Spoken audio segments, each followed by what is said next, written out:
நெத்திலி கருவாடு வறுவல் எப்படி செய்யலாம்னு பார்ப்போம் வாங்க.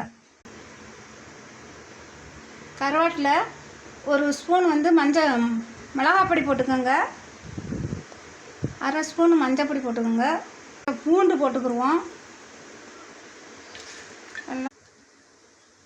கருவாட்டில் உப்பு இருக்கும், அதனால் நான் உப்பு போடலை. இப்போ அடுப்பு வச்சு கடாயில் எண்ணெய் ஊற்றிருக்கு, தேவையான அளவு. கொஞ்சம் கருவேப்பிலை போட்டுக்கிடுவோம்.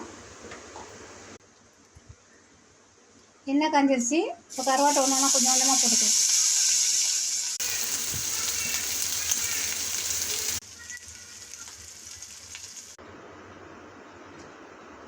கருவாட்டு பொரியல் இப்போ ரெடி ஆகிருச்சு.